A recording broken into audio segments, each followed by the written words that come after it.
Sistema cardiovascular o sistema circulatorio. El sistema cardiovascular o sistema circulatorio está constituido por tres elementos: corazón, vasos sanguíneos y sangre o tejido sanguíneo. Acordate que la sangre es un tejido líquido. Acá vemos los distintos tipos de vasos sanguíneos: arteria, capilar, vena. Comencemos con la sangre. La sangre o tejido sanguíneo, si colocamos sangre en un tubo de ensayo con anticoagulante, por supuesto, para que no se forme un coágulo, y luego centrifugamos en un aparato como este, que se llama centrífuga, va a hacer que el tubo gire a alta velocidad y en unos minutos obtenemos la sangre dividida en tres capas. El 55% del volumen corresponde a un líquido de color amarillento que en un 91% está compuesto por agua, la que tiene suspendido o disuelto nutrientes como la glucosa, los aminoácidos, los ácidos grasos. También tiene sales, como la sal de cocina, o sea, cloruro de sodio. Tiene proteínas, tiene anticuerpos, tiene hormonas, tiene desechos como ácido úrico o urea, que son eliminados por el sistema excretor. El plasma no contiene células. Las células se encuentran en las capas siguientes. Acá vemos una pequeña capa blanca que está compuesta por glóbulos blancos, cuya función en general es la de defensa. Y también hay plaquetas. Las plaquetas no son células, sino fragmentos de célula, cuya función es intervenir en la coagulación. La capa de abajo, que aproximadamente es de un 45%, corresponde a glóbulos rojos. O sea, lo que posee la tercera capa es glóbulos rojos. Los glóbulos rojos, acordate, que tenían la función de transportar oxígeno y dióxido de carbono.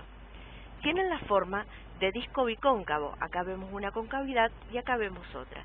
Y en su interior tienen hemoglobina. La hemoglobina es justamente la encargada de transportar estos gases, ¿no? Oxígeno y dióxido de carbono. La separación de la sangre en capas se realiza en el laboratorio para dar idea de la cantidad de glóbulos rojos que tiene una persona. La técnica se llama hematocrito. Los porcentajes normales de un 37% o 47% en mujeres y un 40 a un 54% en hombres. Acá habíamos dicho que aproximadamente es de un 45% del volumen total. Pero bueno, acá no tenemos un tubo de ensayo, sino un tubito de vidrio. Y lo que nos interesa justamente es la capa de glóbulos rojos. Los anticoagulantes son sustancias que impiden la coagulación de la sangre. El primer anticoagulante que se conoció es el citrato de sodio y es un descubrimiento argentino. El médico argentino Luis Agote lo utilizó por primera vez para evitar que la sangre se coagulara y así se pudiera conservar para hacer transfusiones. Antes las transfusiones se realizaban de persona a persona, pero agregándole el citrato de sodio, la sangre se podía guardar. La primera transfusión de sangre citrada se realizó en el Hospital Rawson el 9 de noviembre de 1914. Otros anticoagulantes son la heparina y la aspirina también. En este círculo tenemos sangre tal como se ve al microscopio. Para observar sangre tenemos que colocar una gota en el extremo de un portaobjeto y con otro portaobjeto distribuirla sobre el primero. Entonces el primer portaobjeto queda como pintado con sangre y se le agrega un colorante especial que permite distinguir que tenemos 5 tipos de glóbulos blancos, por ejemplo. Se pueden identificar por su núcleo, ya que cada uno de los glóbulos blancos tiene una forma de núcleo particular. Los eosinófilos, basófilos y neutrófilos tienen un núcleo que está separado en distintas partes. Y además los eosinófilos, basófilos y neutrófilos se ve que tienen gránulos. Los basófilos tienen gránulos más grandes en su citoplasma. En cambio, los linfocitos y los monocitos tienen un núcleo más, se dice en forma de riñón, arriñonado. Y vemos que se tiñen de distinta manera, son de distinto color. Bueno, acá también tenemos glóbulos rojos, que han perdido su núcleo. Lo tenían, pero bueno, lo perdieron. Acordate que los elementos de la sangre se forman en la médula ósea de los huesos.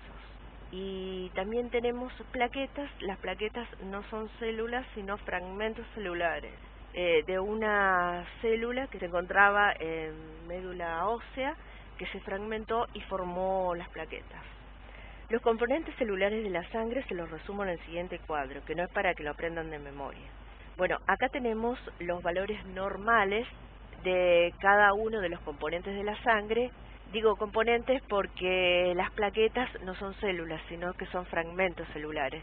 Los eritrocitos son células, pero que han perdido su núcleo, y los leucocitos o glóbulos blancos son células completas, ¿no es cierto?, que tienen núcleo y además las distintas organelas.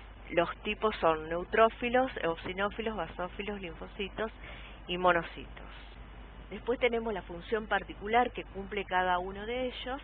Por ejemplo, los eritrocitos tienen la función de transportar oxígeno y transportar, acá dice dióxido de carbono, pero es lo mismo que decir dióxido de carbono. BD es lo mismo. ¿Y qué patología se produce si tenemos muy pocos? O sea, menos del rango normal. Tenemos menos de 4 millones o menos de 3 millones,6 en mujeres, podemos decir que estamos ante un cuadro de anemia. Si tenemos demasiado, o sea que superamos los 5 o 5,4 millones, podemos decir que estamos en un caso de policitemia. Es el caso de los fumadores, por ejemplo. Las plaquetas, recuerden que las plaquetas no son células completas, sino son fragmentos celulares. Su rango normal es de 150.000 a 400.000 microlitros. Acá micro, esta letra que parece una U, es en realidad una letra griega. Microlitro es el equivalente a decir un milímetro cúbico. Es un valor de volumen. Bueno, la función de las plaquetas, como ya le dije, es intervenir en la coagulación. Bueno, acá tenemos los componentes celulares de la sangre. Los glóbulos rojos o eritrocitos, las plaquetas, que no son células completas, sino fragmentos celulares, los glóbulos blancos o leucocitos, que tenemos distintos tipos, los neutrófilos, los eosinófilos, los basófilos, los linfocitos y los monocitos. Acá tenemos el rango normal de cada uno, la función de cada uno y la patología en el caso de que haya un exceso o una disminución.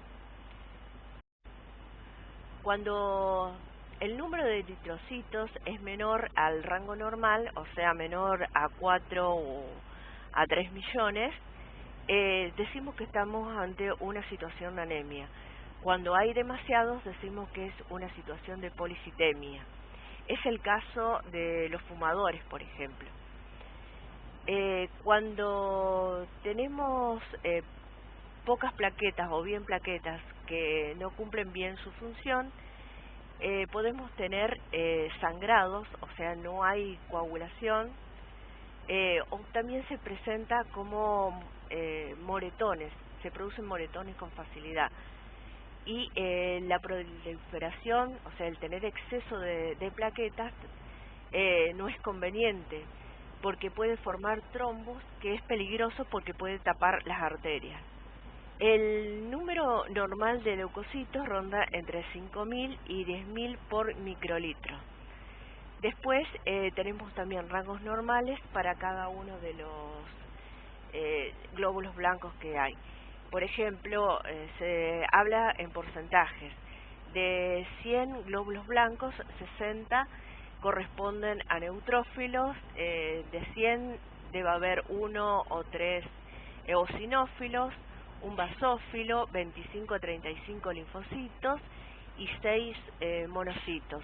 Cada uno tiene una función en particular. Por ejemplo, los leucocitos tienen la función de fagocitosis. Fagocitosis de bacterias o de algún otro germen. Cuando hay demasiados, le da indicio al médico que puede haber un caso de infección bacteriana, por ejemplo. Los eosinófilos aumentan mucho en caso de alergia o en caso de que haya una infestación por parásitos. Los basófilos son muy pocos los que se encuentran, aparecen en cantidad cuando hay algún proceso inflamatorio. Los linfocitos son anticuerpos específicos y que se encargan de destruir, como anticuerpos que son, destruyen células extrañas, que también puede ser células, no necesariamente células del propio organismo, sino células bacterianas, por ejemplo. Y los monocitos se convierten en macrófagos. Los macrófagos son células que pueden salir fuera de la sangre y también cumplir con la función de fagocitosis, como los neutrófilos. Y también pueden aumentar cuando tenemos algún tipo de infección, sobre todo infecciones por hongos. Fúngico quiere decir hongo, significa hongo. El proceso de coagulación sanguínea. En el proceso de coagulación sanguínea intervienen las plaquetas. Las plaquetas no son células completas, sino fragmentos de una célula de médula ósea que se dividió en fragmentos, y esos fragmentos pasaron a la sangre y allí se denominan plaquetas. Cuando un vaso sanguíneo se rompe, inmediatamente se contrae gracias a las células musculares que posee, que le dan justamente la propiedad de contraerse, porque las células musculares se contraen y se relajan según las necesidades. Al contraerse, evita que se pierda sangre. Las plaquetas se agregan unas con otras para impedir que la sangre se escape por la zona que se rompió. Intervienen en la formación de una proteína que se llama fibrina, que actúa como una tela de araña atrapando células de la sangre y formando una especie de tapón que se llama coágulo. Acá vemos la fibrina que encierra a glóbulos rojos. Y acá vemos el tapón que se forma para impedir que la sangre se escape del vaso que se rompió. Cuando las heridas son muy grandes, este proceso no da resultado y hay que intervenir quirúrgicamente, por ejemplo. Los coágulos que se forman cuando hay heridas muy grandes o en cirugía pueden ser peligrosos porque pueden obstruir vasos sanguíneos. Por ejemplo, si una arteria coronaria se obstruye, se produce un infarto. Las consecuencias dependen de qué tan grande sea la obstrucción. Infartos también se pueden producir en los riñones o en el cerebro. En el cerebro se llaman ACV o accidente cerebrovascular. Acá, en esta otra diapositiva, vemos la misma foto, donde la fibrina atrapa a glóbulos rojos. Esta imagen es similar a la anterior, explica lo mismo. Acá, donde el vaso sanguíneo se daña, lo que sí explica esta imagen es la contracción del vaso sanguíneo, la agregación de plaquetas en este sector para evitar que la sangre se escape, la formación del coágulo, acá se forma un coágulo más grande para impedir que la sangre se escape. Bueno, sigamos con otro elemento del sistema cardiovascular, que es el corazón. Anatomía del corazón. El corazón está formado por 4 cavidades. 2 aurículas, aurícula derecha, aurícula izquierda, 2 ventrículos, ventrículo derecho, ventrículo, 2 tabiques, tabique interauricular y tabique interventricular. Tenemos también 4 válvulas, la válvula tricúspide entre la aurícula derecha y el ventrículo derecho, la válvula mitral entre la aurícula izquierda y el ventrículo izquierdo, y las válvulas sigmoides. La aórtica es esta, que está entre el ventrículo izquierdo y la aorta, y la válvula pulmonar, que está entre el ventrículo derecho y la arteria pulmonar. Recordemos que a las aurículas llegan venas y a los ventrículos salen arterias. La arteria aorta sale del ventrículo izquierdo y lleva sangre oxigenada a todo el organismo. Sangre oxigenada, es decir, con alta concentración de oxígeno. La arteria pulmonar sale del ventrículo derecho y lleva sangre carboxigenada a los pulmones. La sangre carboxigenada significa que tiene alta concentración de dióxido de carbono. A la aurícula izquierda llegan las 4 venas pulmonares, 2 derechas y 2 izquierdas, con sangre oxigenada. Sangre oxigenada que viene desde los pulmones. Acordate que la arteria pulmonar es la única arteria que lleva sangre carboxigenada, y las venas pulmonares son las únicas venas que llevan sangre oxigenada. Bueno, y a la aurícula derecha llegan las venas cava, la vena cava inferior y la vena cava superior, con sangre carboxigenada. También acá hay un pequeño punto que corresponde a la sangre carboxigenada que viene de los vasos coronarios, de las venas coronarias en este caso, que vuelcan la sangre carboxigenada a la aurícula derecha también. Bueno, otra vez la válvula tricúspide, la válvula mitral, la válvula sigmoidea o válvula de la arteria aórtica, la válvula sigmoidea o válvula de la arteria pulmonar. Vena cava superior, vena cava inferior, arteria pulmonares derecha, arterias pulmonares izquierda. Bueno, esta imagen representa la lámina que armamos en la primera clase, donde cada uno de ustedes etiquetó cada una de las estructuras anatómicas del corazón. Acá vemos las válvulas, vemos la diferencia de tamaño entre la válvula tricúspide mitral con las válvulas sigmoides. Vemos que la válvula tricúspide es tri porque tiene 3 valvas, 1, 2, 3, y la válvula mitral tiene 2 valvas, 1, 2. Las válvulas de las arterias también tienen 3 valvas, 1, 2, 3, 1, 2, 3. Acá se ven cerradas, 1, 2, 3, 1, 2, 3. Se dice que tienen forma de nido de paloma estas valvas, ¿eh? Y acá en esta imagen vemos como las valvas de la tricúspide y la mitral, estas no, están sujetas por las cuerdas tendinosas. Acá vemos una cuerda tendinosa, otra. Acá también tenemos cuerdas tendinosas. Te cuento que en esta imagen se ha retirado las aurículas para poder ver las válvulas, y también se han recortado los vasos, las arterias, ¿no? Los grandes vasos. Está a la altura de la región media del corazón. Bueno, acá tenemos también señaladas las distintas estructuras del corazón. Acá vemos mejor las cuerdas tendinosas que están adheridas a los músculos papilares. Las cuerdas tendinosas impiden que las valvas se inclinen, se doblen hacia las aurículas, impiden que la sangre vuelva a las aurículas, o el reflujo de sangre. Entonces te repito, las cuerdas tendinosas evitan que las válvulas se abran hacia las aurículas y la sangre regrese en sentido contrario, es decir, que haya reflujo. Vemos en este esquema las flechas que indican la dirección del flujo sanguíneo. ¿Vemos? Así, de aurícula a ventrículo, de ventrículo a arteria pulmonar, en este caso.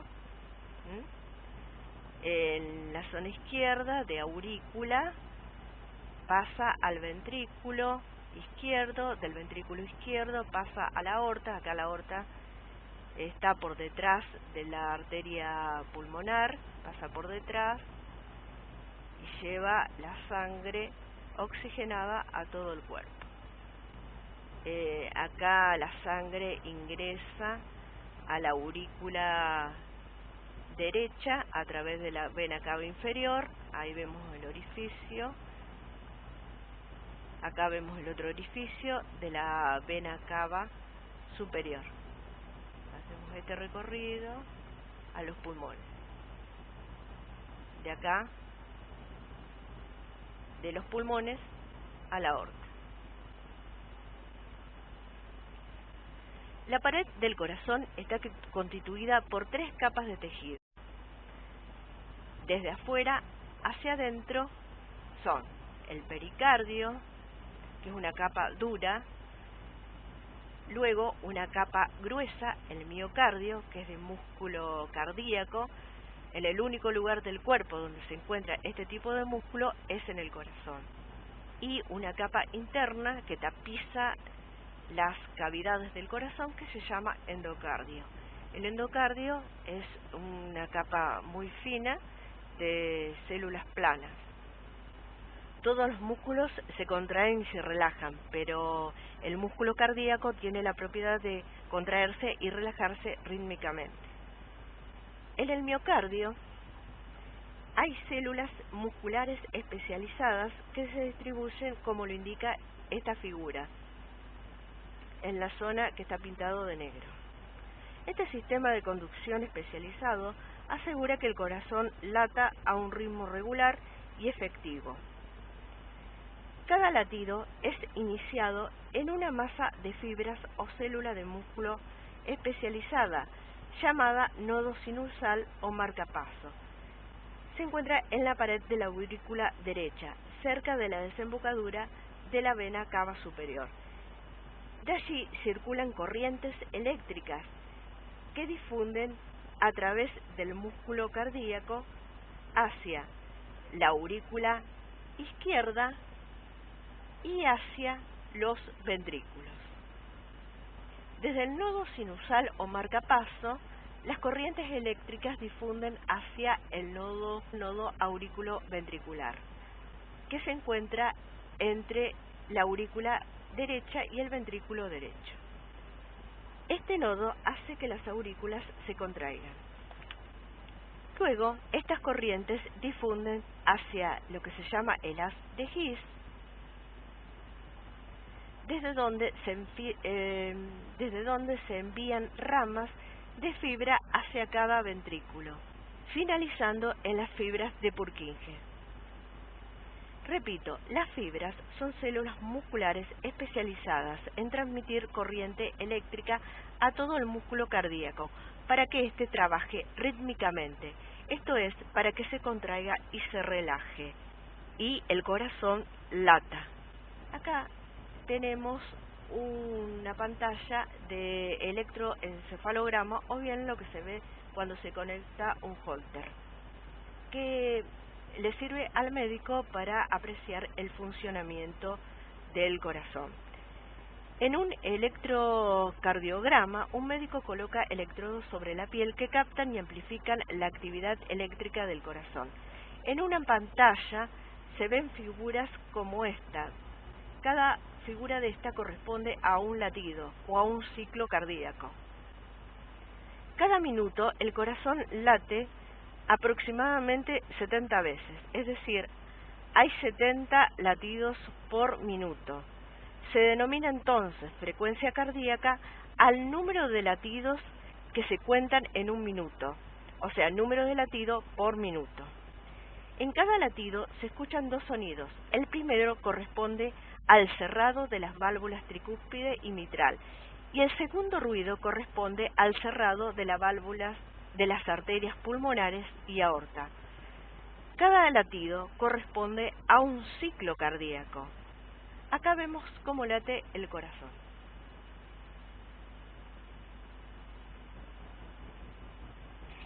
Se llenan las aurículas, luego los ventrículos, hay eyección de sangre hacia las arterias,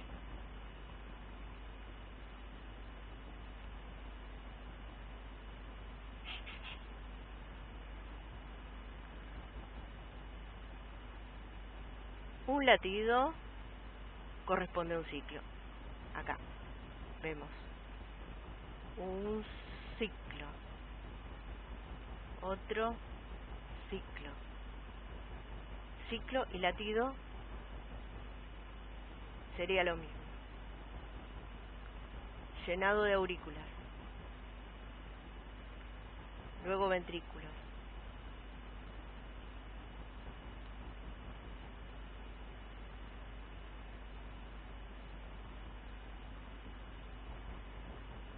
llenado de aurículas, ventrículo, sale por las arterias,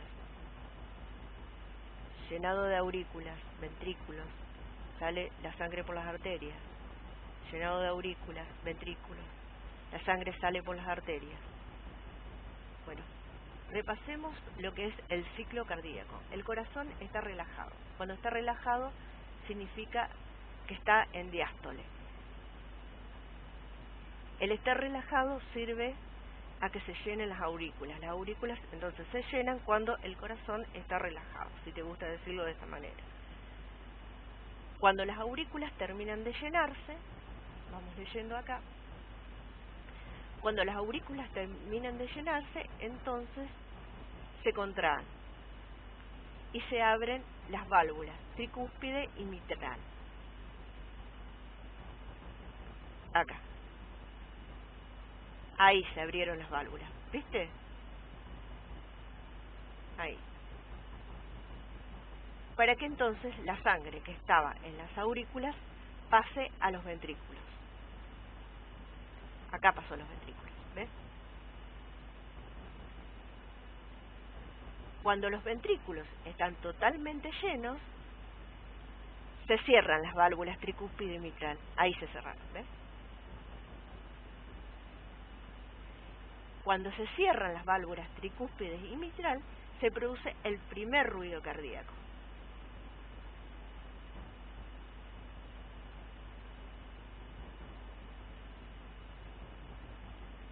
Y los ventrículos se contraen. Es decir, la contracción de los ventrículos se llama sístole ventricular. Ahí está la contracción, ¿ves?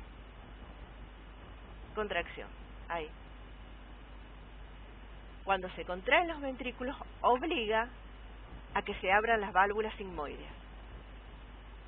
Ahí se abrieron. Ahí se abrieron.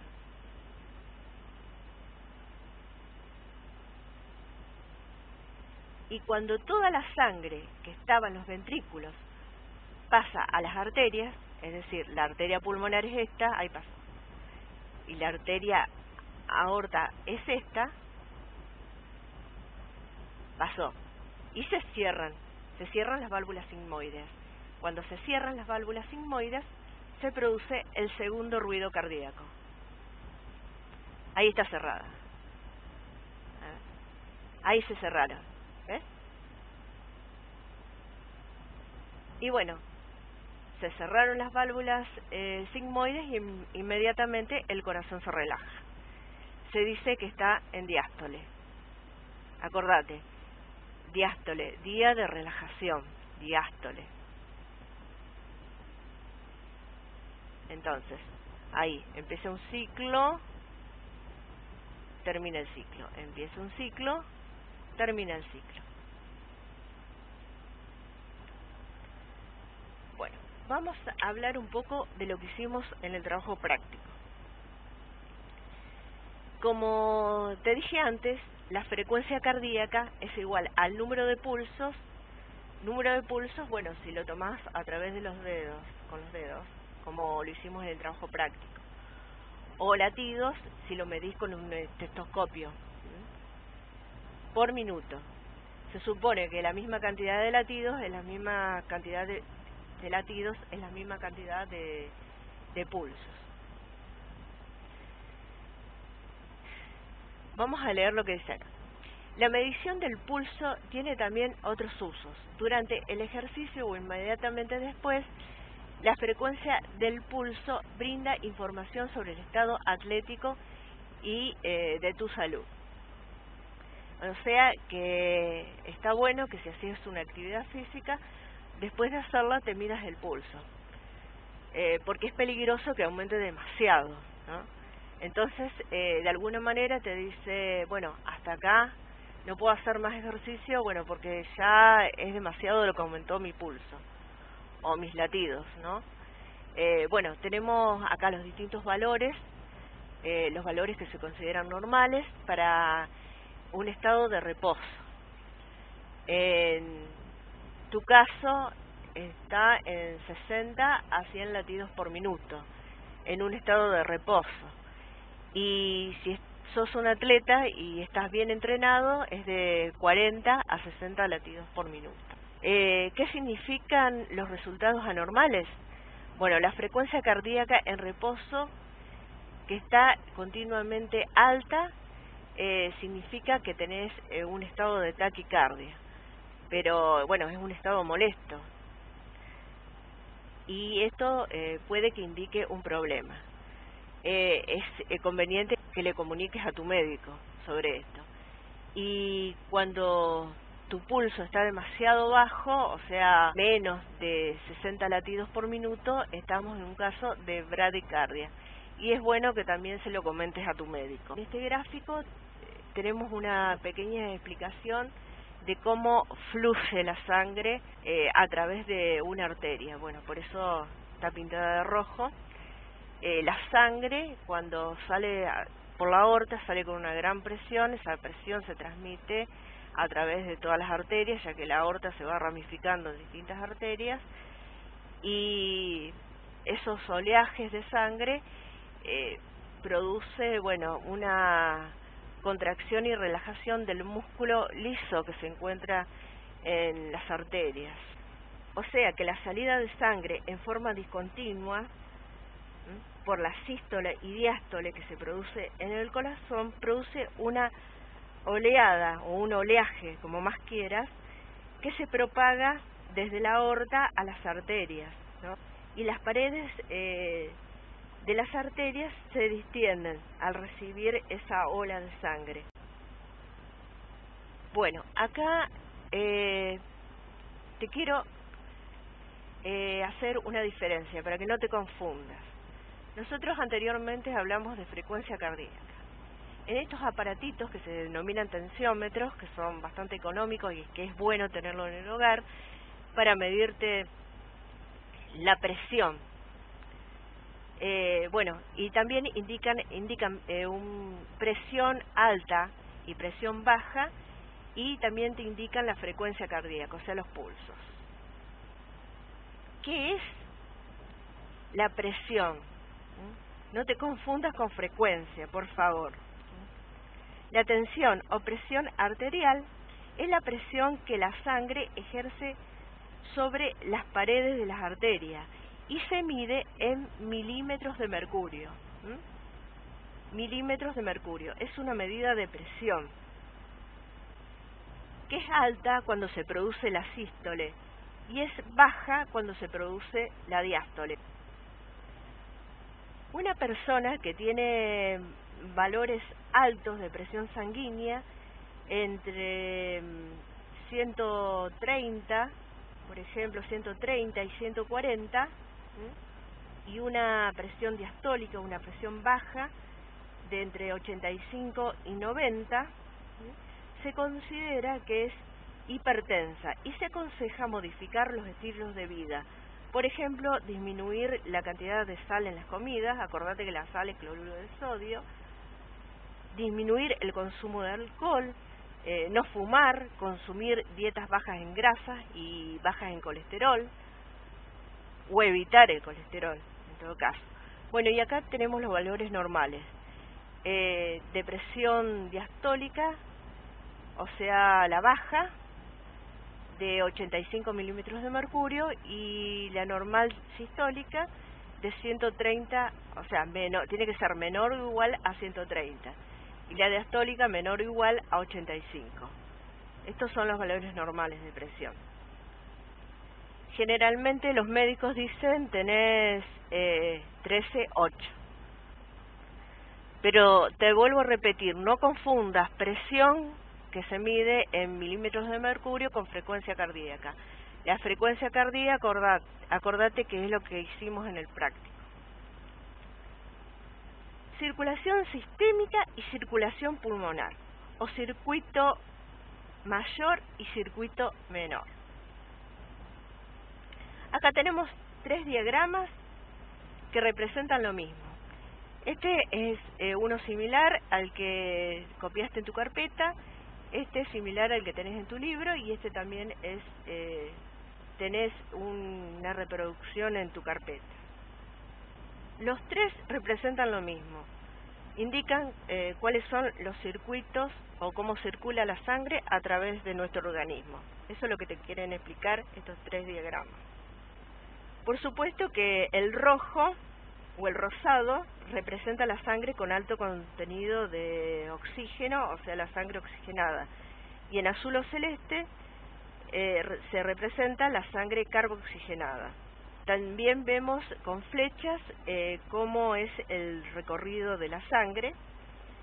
La circulación menor se llama también circulación pulmonar y conecta el corazón con los pulmones. Y la circulación mayor se denomina también sistémica y conecta al corazón con los demás tejidos u órganos del cuerpo.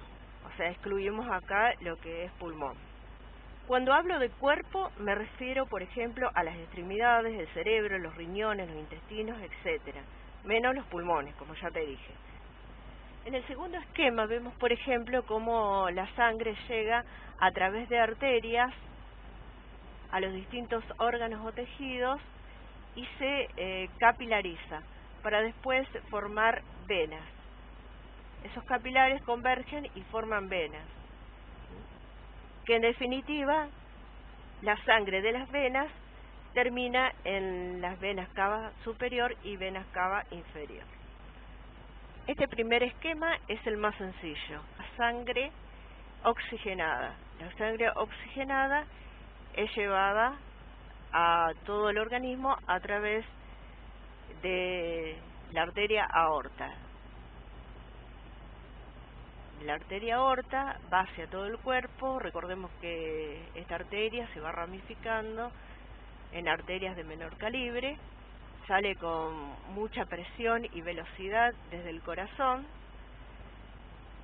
se va capilarizando, se capilariza para llevar nutrientes y oxígeno a las células y tomar de ella desechos y dióxido de carbono. Bueno, el dióxido de carbono es un desecho más, ¿no? Acá va perdiendo velocidad el flujo de sangre en la capilarización y también va perdiendo presión.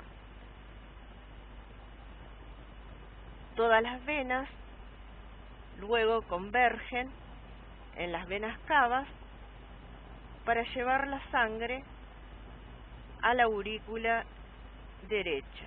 De la aurícula derecha va a pasar al ventrículo. Bueno, hasta acá tenemos entonces la circulación mayor. Y la circulación menor es la circulación de esa sangre carboxigenada que va a ir desde el ventrículo derecho hacia los pulmones. También acá va a haber divergencia, va a haber ramificaciones de la arteria pulmonar en este caso. En los pulmones va a haber también capilarizaciones. Esas capilarizaciones toman contacto con las células de los pulmones donde se produce el intercambio de gases. Esos capilares convergen en venas, en este caso venas que llevan sangre oxigenada. Esa sangre oxigenada después forma por convergencia las venas pulmonares que van a llevar la sangre oxigenada a la aurícula izquierda. Bueno, este sería entonces el recorrido del circuito menor. Te hago el recorrido del circuito menor. Ahí.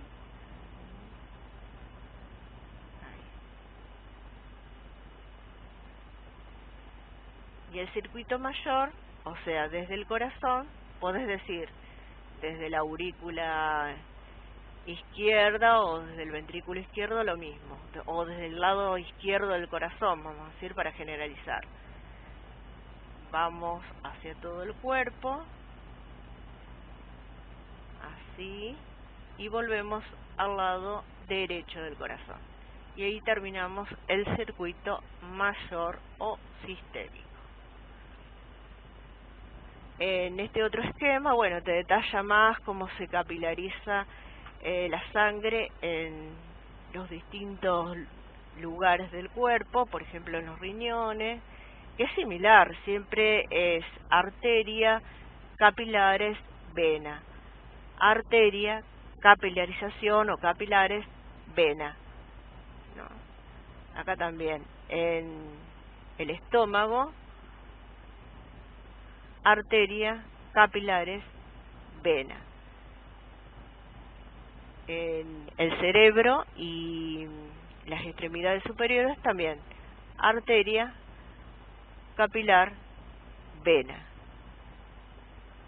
Arteria, capilares, vena. En el hígado, si también tenemos, si bien también en el hígado, si bien también tenemos arterias, capilares, vena, hay una excepción que se remarca en este tercer gráfico, que es el del sistema porta, la circulación del sistema porta, donde una vena forma capilares y esos capilares convergen en otra vena. Acá, y se llama, bueno, la vena porta forma capilares en el hígado y esos capilares convergen en la vena suprahepática que va a desembocar en la vena cava inferior. Esto tiene una importancia funcional porque permite llevar desde los intestinos hacia el hígado nutrientes, donde van a ser procesados en el hígado, o almacenados o metabolizados. Para más detalle tenés que remitirte a la función que posee el hígado.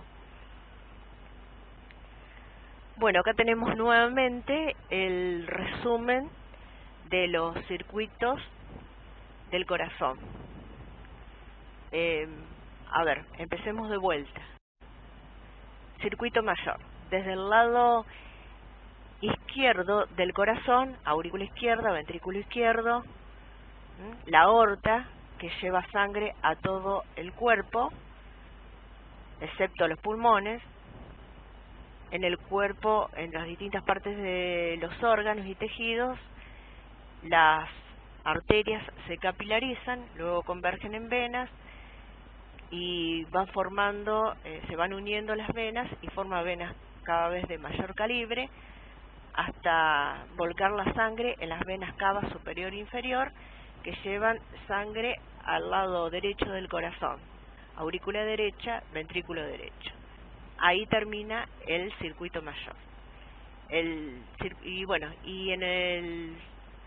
circuito menor comienza entonces en el lado derecho del corazón, donde la sangre carboxigenada va a ser trasladada a los pulmones a través de la arteria pulmonar. Esta arteria pulmonar también se va dividiendo hasta llegar a capilarizarse en los pulmones.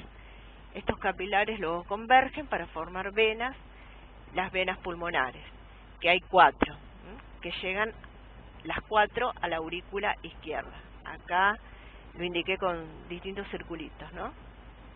La vena cava inferior, la vena cava inferior, vena cava superior, y las venas pulmonares. Acordate que de las aurículas llega sangre a través de venas y desde los ventrículos sale sangre a través de arterias. La circulación de la sangre en el ser humano se dice que es doble, cerrada y completa. ¿Por qué es doble? Porque hay 2 circuitos. ¿Por qué es cerrada? Porque la sangre no sale de los vasos. ¿Y completa? Porque la sangre no se mezcla. No es así en otros animales. Los mamíferos y las aves tienen el mismo sistema circulatorio que los mamíferos. Vasos sanguíneos. Bueno, acá tenemos los distintos tipos de vasos sanguíneos. Lo que me interesa que sepas cómo son las arterias, cómo son las venas y cómo son los capilares. Y las diferencias que hay entre arteria y venas. Acá tenemos una arteria y acá una vena. Ambas tienen un endotelio. Bueno, acá lo representaron con rojo, ya sabemos por qué, porque las arterias transportan sangre oxigenada y las venas transportan sangre carboxigenada. Entonces, bueno, lo representaron con el color azul. En las arterias hay fibras elásticas que no encontramos en las venas. Luego sigue una túnica o capa de músculo liso, que en las arterias es muy gruesa, no así en las venas. Y luego una túnica o capa externa de tejido conectivo o conjuntivo, que es aproximadamente igual en ambos vasos, y es un tejido que une al medio circundante. Por ejemplo, en el tejido conectivo podemos encontrar grasa. Acá podemos comparar entonces la luz de una arteria y de una vena. Acá también vemos que la luz de una arteria es mucho menor que la luz de una vena, que tiene más o menos un mismo diámetro. O también podemos decir que la luz de las arterias es pequeña en relación al grosor de la pared que poseen las arterias. En cambio, las venas tienen una luz grande en relación al grosor que posee su pared o al espesor que posee la pared. Acá, bueno, está representado una arteria, las ramificaciones de las arterias, que se capilariza. Luego esos capilares que llegan a las distintas células para intercambiar sustancias, convergen en capilares que forman venas. Acá dice vénula, pero para significar que son venas muy pequeñas. Pero con que te acuerdes que los capilares luego forman venas, convergen en venas, está bien. Entonces, las arterias que se ramifican, o sea, las ramificaciones de arterias, esas arterias divergen en capilares, esos capilares convergen para formar venas. Y así, bueno, se forman venas de mayor calibre hasta llegar a volcar la sangre en las venas de máximo calibre, que son las venas cava. Y bueno, acá podemos diferenciar arterias de venas. O sea, ¿por qué las arterias tienen esta capa muscular tan gruesa? Porque llevan sangre a alta presión y alta velocidad. Entonces tienen que resistir esa presión de la sangre en sus paredes. Entonces, bueno, se encuentran reforzadas con una capa de un espesor considerable de tejido muscular. También tienen fibras elásticas, pero bueno, con que te acuerdes que tiene una capa gruesa de tejido muscular, está bien. Y acá, bueno, tenemos una vena con una capa de fibras musculares muy pequeña. Cuando digo fibras me refiero a la célula muscular. La célula muscular se denomina fibra también. Vemos los núcleos de cada una de las células musculares. ¿Ves? Esto es sangre que se encuentra adentro de la vena. Esto en zigzag representa fibras musculares, porque bueno, se supone que está contraída la arteria porque está vacía. Esto es una arteria, entonces esto es una vena que no soporta tanta presión y velocidad de la sangre como lo soporta una arteria. Esto es una vena, la Acá tenemos arteria, arteria, vena, arteria, vena. Estos más pequeños son capilares. Acá tenemos capilares también, ¿ves? Con una sola capa de células planas. Suelen tener algunas fibras musculares a su alrededor, pero muy pocas. Acá, en tu apunte, la representan con una sola capa de células. Bueno, esta parece ser una arteria distendida, porque se ven muy aplastadas acá las células musculares.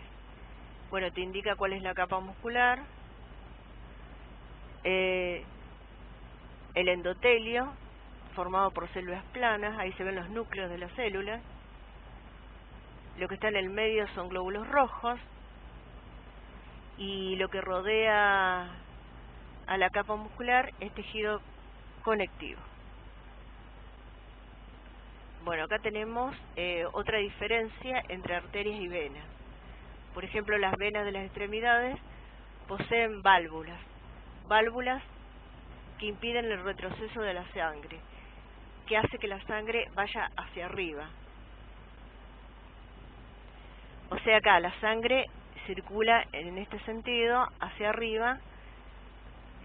Cuando empuja a la válvula, esta se abre y hace que se llene el sector entre válvula y válvula. Cuando este sector está lleno, entonces se abre la otra válvula. Acá también interviene el bombeo del corazón, ¿no? El bombeo y la contracción de los músculos, de las células musculares, de la capa muscular. Esto también interviene, contracción, relajación de este músculo. Si una persona está mucho tiempo parada, es probable que desarrolle con el tiempo varices. Las varices son deformaciones de las venas por acumulación de sangre y por no producirse normalmente el flujo de sangre como corresponde. No haber un flujo normal. Acá te cuento otra vez las diferencias entre arteria y vena. Luz pequeña, luz grande. El endotelio es similar, bueno, pero acá se lo representa color azul porque lleva sangre carboxigenada. Acá rojo porque lleva sangre oxigenada. Las arterias tienen algunas fibras elásticas, una capa de fibras elásticas que no se encuentran en las venas. Las arterias poseen una túnica o capa de músculo liso gruesa, en cambio el espesor de las venas es mucho menor, y ambas tienen una túnica o capa externa de tejido conjuntivo, y ambas tienen una túnica o capa externa de tejido conectivo aproximadamente igual. Bueno, acá podemos ver el sistema cardiovascular en relación con los otros sistemas de la nutrición, se llama. Los sistemas de la nutrición son el sistema cardiovascular, el sistema digestivo, el sistema respiratorio y el sistema excretor, que están muy relacionados unos con otros. El sistema respiratorio provee oxígeno que el sistema cardiovascular le lleva a las células. El sistema cardiovascular también transporta nutrientes que provienen del sistema digestivo, ¿no? El sistema cardiovascular es el encargado también de tomar residuos que a la célula no le sirven, por eso los desecha a la sangre, como el dióxido de carbono y desechos. Y el sistema cardiovascular se encarga de eliminarlos, de llevarlo al sistema excretor para que sean eliminados por orina. También se elimina por orina el exceso de agua. Está todo controlado Por eso es importante cuidarnos en la dieta, en qué nutrientes incorporamos. Cuando fumamos, no es lo mismo el oxígeno, el intercambio de gases que se produce en los pulmones, ya no es el mismo, se ve perjudicado a través de la nicotina que se deposita en los pulmones. Por ejemplo, los fumadores tienen demasiados glóbulos rojos, le obliga al organismo, a la médula ósea roja, que fabrique más glóbulos rojos, y al fabricar más glóbulos rojos la sangre se vuelve más densa. Al volverse más densa la sangre, hace que el sistema cardiovascular tenga que trabajar más, que el corazón tenga que hacer más fuerza para bombear. Lo mismo cuando consumimos alimentos con muchas grasas. Por ejemplo, el colesterol. El colesterol es transportado a través de proteínas, y esas proteínas son también grandes, contribuyen a la viscosidad de la sangre. Cuando la sangre se torna demasiado viscosa, también obliga al sistema cardiovascular a trabajar con mayor intensidad. Bueno, te doy este ejemplo para que lo tengas en cuenta, para que comprendas cuál es la relación, ¿no?, entre los sistemas y por qué tenés que cuidarte. Bueno, acá vemos lo mismo. Es una imagen animada que creo que la tenés en tus apuntes, que está en la unidad de sistema excretor. Bueno, acá tenés la entrada de nutrientes. Estos nutrientes son transportados por el sistema cardiovascular y llevados a las células, donde son procesados. Acá las células eliminan desechos, parece que son los rombitos estos, para que el sistema circulatorio los transporte a los riñones para ser eliminados. Desde el sistema respiratorio se transporta oxígeno también en las células, a través, bueno, los glóbulos rojos son los que transportan el oxígeno.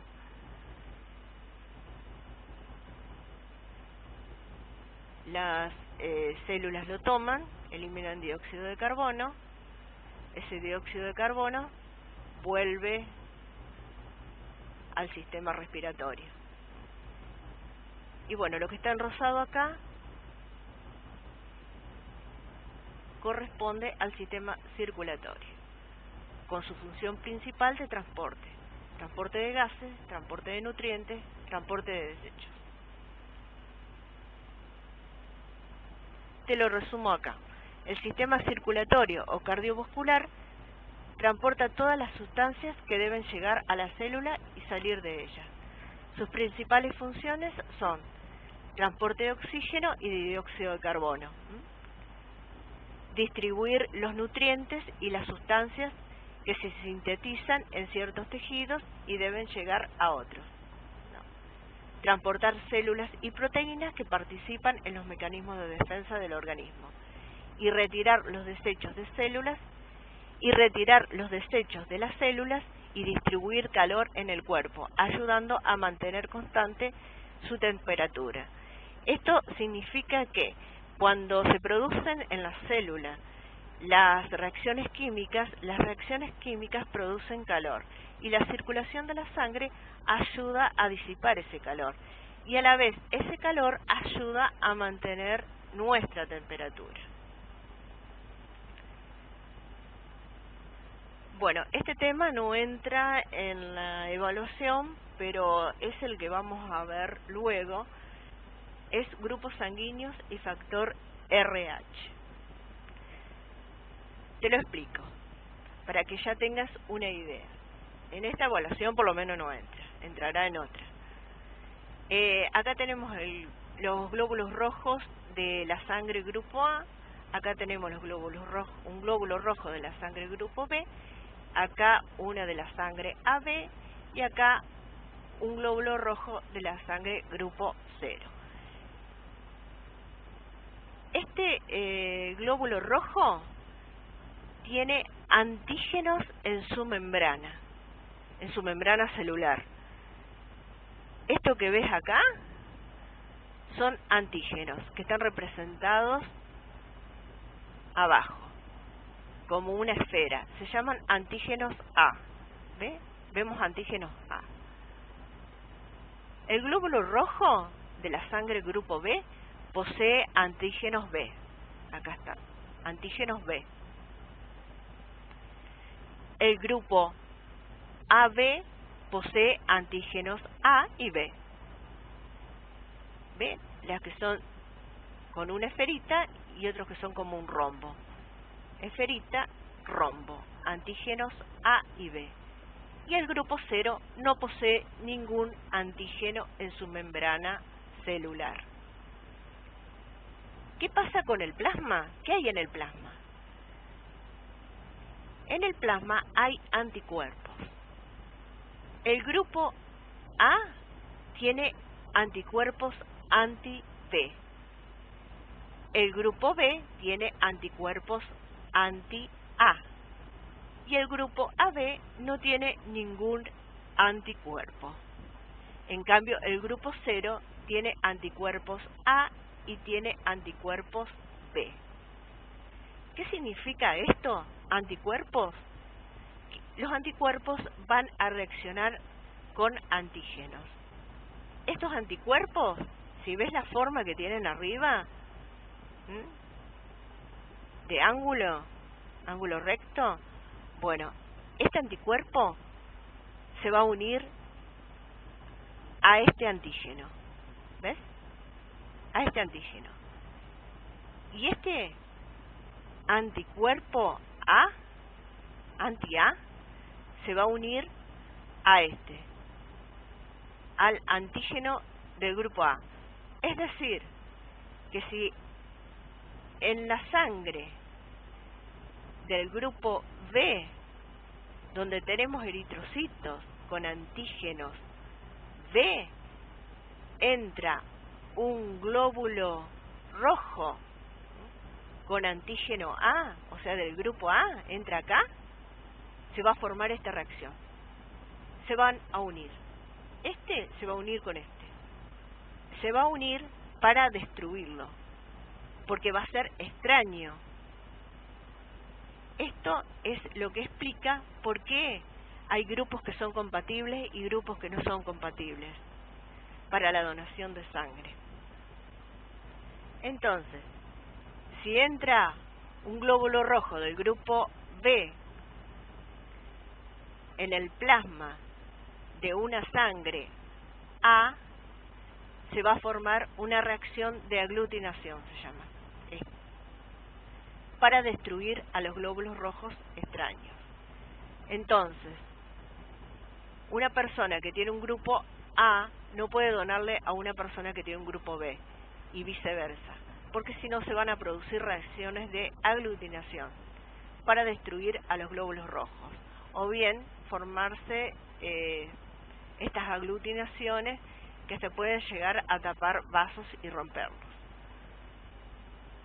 Este grupo, el grupo AB, no tiene ningún anticuerpo, entonces puede recibir sangre del grupo B y del grupo A, que no se va a producir una reacción de aglutinación. Y el grupo 0 puede recibir sangre solamente del grupo 0. Porque si recibe sangre del grupo B, se van a producir aglutinaciones. Y si recibe sangre del grupo A, se van a producir aglutinaciones con este anticuerpo.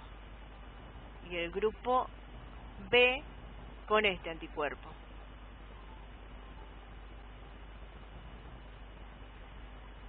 Bueno, acá vamos a suponer que todos son grupo A negativo, grupo B negativo, grupo AB negativo, grupo 0 negativo. ¿Qué significa cuando yo digo grupo A factor RH negativo? El RH significa que existe otro tipo de antígeno en los eritrocitos, en los glóbulos rojos. Acá está indicado. ¿Ves? Entonces, si existe ese antígeno, entonces digo RH positivo. Bueno, esto es a grandes rasgos lo que significa que es un antígeno y que es un anticuerpo en el plasma.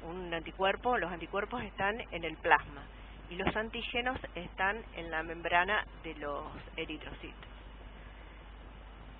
Bueno, es el tema que vamos a ver luego, que no entra dentro de la evaluación.